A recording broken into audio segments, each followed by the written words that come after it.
Hi everybody, Mariana here with English for the Job, bringing you a 5-minute grammar point every day. Please subscribe below and don't forget to comment. Today we're going to look at the past perfect. What is it? Why do we use it? When do we use it? And how do we use it? So the first thing we're going to look at is an example. When I arrived to the hospital, my uncle had already died. Okay, so it's a sad situation, but I thought it would stick in your mind if I used a sad example. So this happened, right? I arrived to the hospital. Why can't I say I arrived to the hospital and my uncle died? Because the meaning is completely different.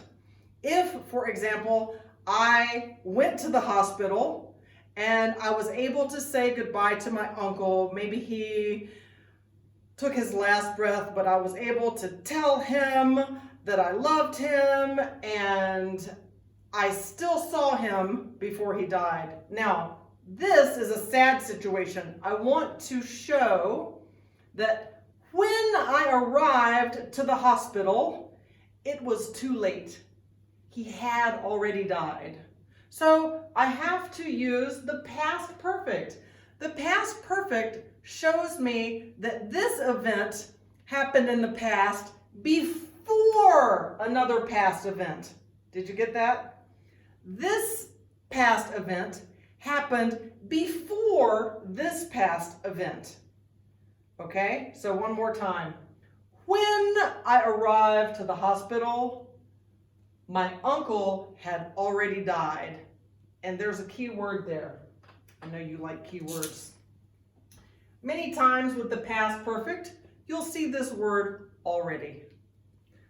It indicates something had already happened before another event. Okay? So we don't always have to have two sentences here. Okay? This actually isn't a full sentence, but it's a clause.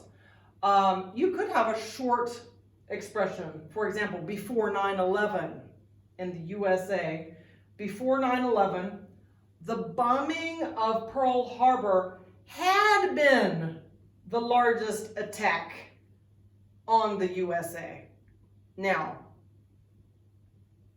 can I say Pearl Harbor was the largest attack on the USA? No, because it's not true anymore. It was true for many years. So now I have to say a past event, 9/11. Before 9/11, the bombing of Pearl Harbor had been the largest attack on the USA. Now, how do we form the past perfect? We form it very simply with had plus the past participle. Now, this is not going to change. That's good, right?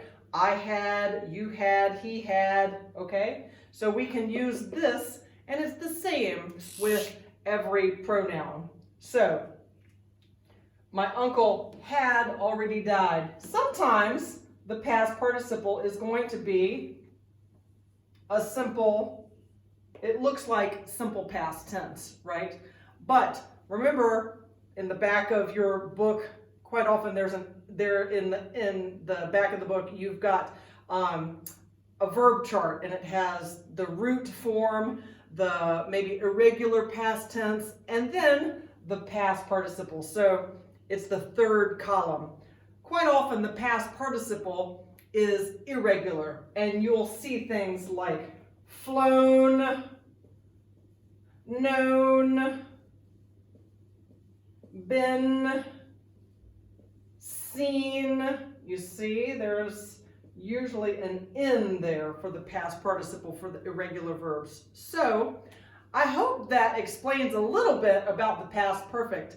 Many times people say, oh, I don't need the past perfect, but if you want to be an advanced speaker of English, you need to know the past perfect to show that something happened in the past before another past event.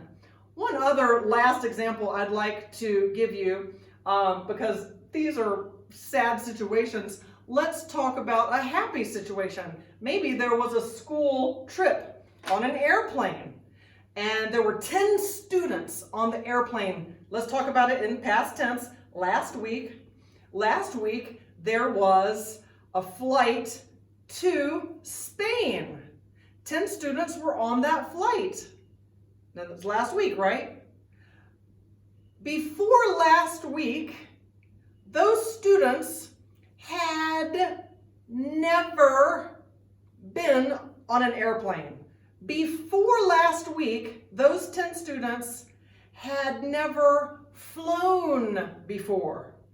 Before last week, those students had never traveled outside the country, okay? But now they have. Okay. I hope you enjoyed today's quick lesson. Remember, subscribe below and ask questions. Bye.